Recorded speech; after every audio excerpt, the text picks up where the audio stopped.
Hello soldiers, back again with another awesome lesson on the original 13 colonies of what is now known as the United States of America. So I hope you had a wonderful weekend. Pretty beautiful weather this weekend and today as well. So I hope you get out and play and have a great time. I wanted to show you something that I put up for you because I keep talking about these colonies, and I know Miss Darcy has fancier maps in her classroom, but this is what I could put together.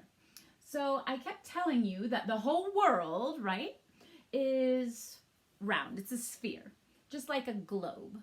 But if we flatten it out, it looks like this. So this is the sphere that is our Earth flattened out. And here's a bigger version, and these are all of our continents, right? So we have North America here, and that's where we're talking about when we talk about our colonies in the United States of America. It's on the continent of North America. So the United States is about this part of North America, which looks like this. So this is a bigger version of just this part of North America. Now, I always thought when I was a little boy that North America looked a lot like a kangaroo, but that kangaroo's head is not part of the United States. So you can know that that's not part of the United States. But this part down here, and then not that either. That's more of Mexico and those places that we learned about, or that you learned about with Miss Darcy, where the Mayans and the Inca and the Aztec live. That's down here. We're talking about the United States of America, which is this big old guy. And if you want to know where we live, we're about right there. And I put a big black mark around it so that you could say, oh, I live here in Colorado, kind of almost in the middle of this big United States. I guess Kansas and Missouri are more in the middle, but we're right next to Kansas. Now, when we're talking about our map that you so beautifully colored last week, this is the part over here that I put the mark around. This is the part that we're talking about. So this is a much bigger map of this portion. So now you know, in the grand scheme of things, we're on Earth. Earth flat looks like this. We're on this continent, and here's our country, and here are those first 13 colonies that kind of started up our United States of America. I have a few questions for you before I start on today's lesson. The first question is, who were the people that lived in these colonies? Who were they? Do you remember? Oh, yes, you are absolutely right. They were the British people, right? It was mostly people from Great Britain who lived in these colonies. Now, who governed or controlled the colonies? Was it the colonists themselves? No, it wasn't. Who was it? The British King and his British Parliament. Did the colonists think that was very fair? They didn't, right? Because they were getting taxed and having to pay their money, but they didn't have anybody that was representing them, saying, hey, this is what we would like as the colonists who live way across the ocean, and Great Britain's way over here, and the colonies are way over here. Look how far away that is. If this was real life size, well, it is real. I guess we're on a real life size because that's where we live. But if this was real life size, you would see that that's a really far way away, right? And they were not happy that they had no representation or no one to just say, hey, this is what we think should happen. Now, I put a little tiny clue on the board, but what did the British do to show the king and the parliament, the British king and parliament, that they were not happy about these taxes? What did they do? They dumped all the tea into the harbor, didn't they? They're like, oh, we're gonna show you that we're not happy with this, especially taxing our tea, and we're gonna throw it all out. And this was our reminder that they did that. What were they dressed as when they did that? Yeah, they were dressed as the Mohawk Indians. What did the Mohawk Indians represent?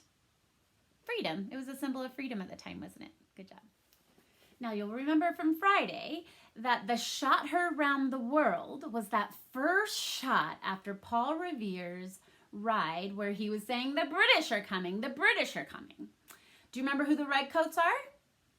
The redcoats were the British soldiers, and they wore those red coats. I certainly am not wearing a red coat, right? And the Minutemen, do you remember the Minutemen? They were the patriots, and they had to be ready at a moment's notice to fight. Were they trained soldiers? Absolutely not. They were not trained like the redcoats. Now, I would like you to listen to the story I'm about to read to find out how the colonists tried to solve the problem caused by the shot heard round the world. News of the shot heard round the world spread throughout the colonies. Once again, the colonists sent representatives to a meeting in Philadelphia, Pennsylvania, to discuss what had happened and to decide what to do. The representatives at the Second Continental Congress were divided in their feelings about breaking away from Britain and becoming a completely independent nation. So the word independent, as you know from Miss Darcy's class when you do independent reading, it means you're not controlled by others. So when you're reading, you can read whatever book you want, and you're reading on your own, right? You're not being controlled by others. If the colonists became independent from Great Britain, they could decide things on their own. But several more small battles in the Massachusetts colony convinced them that they needed an army and someone to serve as commander. That's where I come in. Ah, what a wonderful picture. Yes, General George Washington seemed to be the perfect choice to lead the army. He had fought to protect the colonies before, and he knew how the British fought. Dressed in his military uniform at the Continental Congress, he was respected by everyone and was easily elected as the commander-in-chief of the Continental Army. So George Washington would be in charge of the army created by the Continental Congress. I must say, I was very honored to have such a position. Washington set off to join troops from across the colonies in Massachusetts, ready to meet the British in battle. Meanwhile, the Continental Congress continued to meet in Philadelphia. Among the representatives was a man named Benjamin Franklin. Franklin, who was born in the colony of Massachusetts and then lived in the colony of Pennsylvania, had actually moved to London, England for a few years. He had gone there to speak out in Parliament against the unfair taxing of the American colonies and the fact that the Americans had no say in Parliament. So he was living in London, England, which is across the ocean from the 13 colonies over here in Great Britain and England.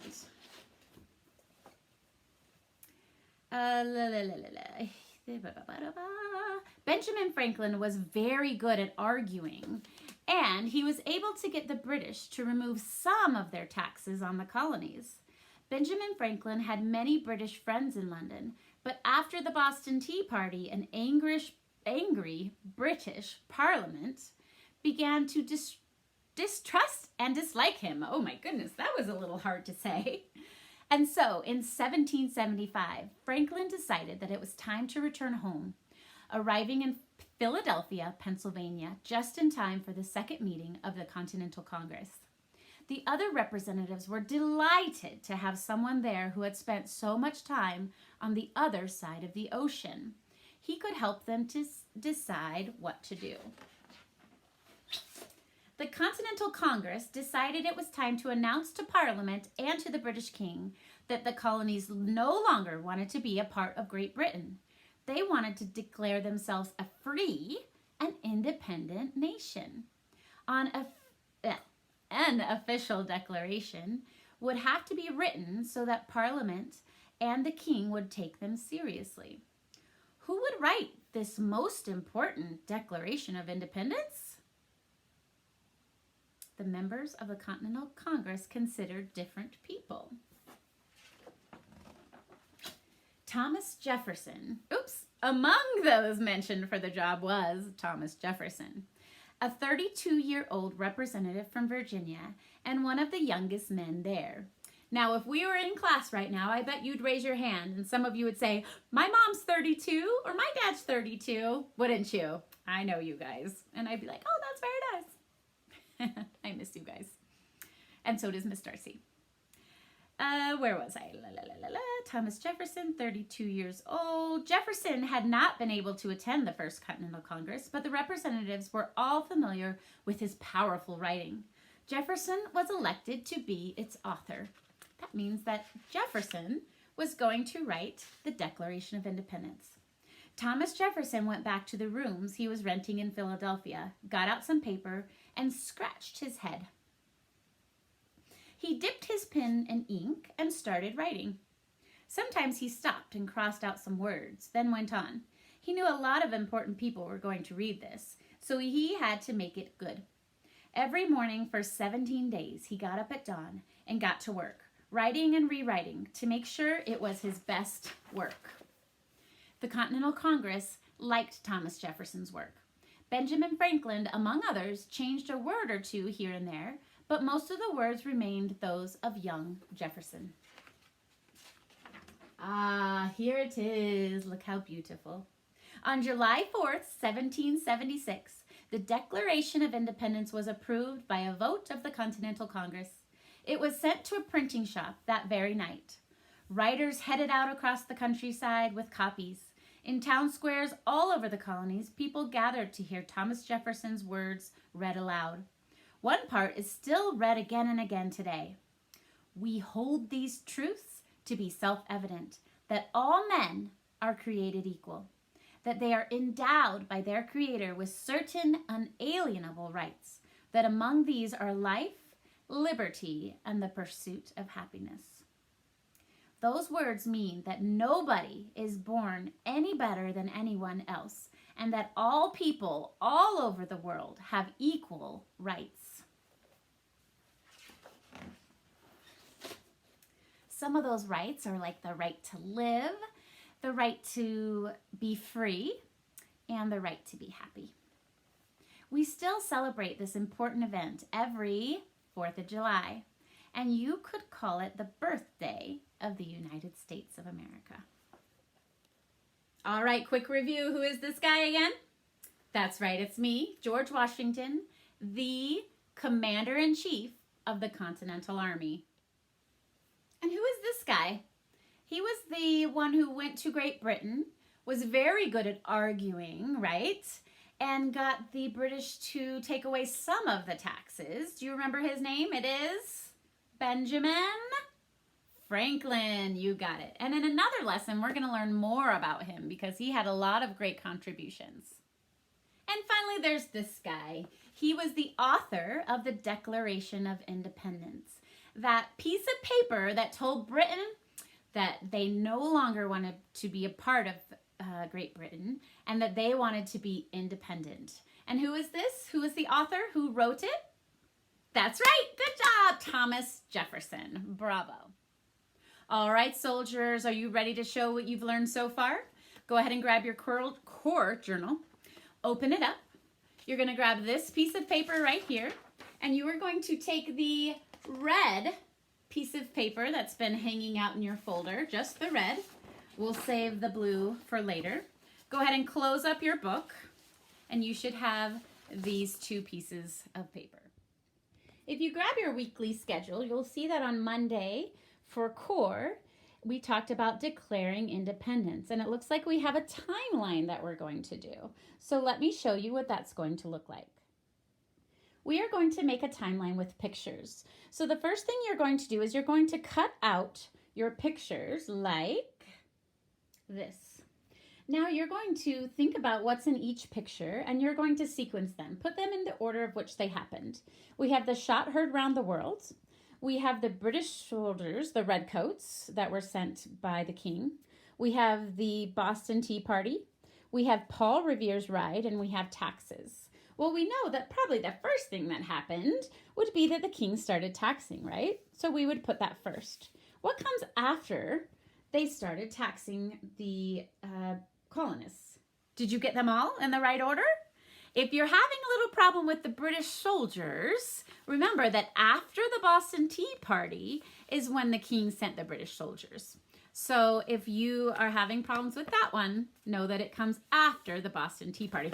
Don't look! I'd like to see yours. Send me pictures and I'll see you tomorrow. Bye-bye.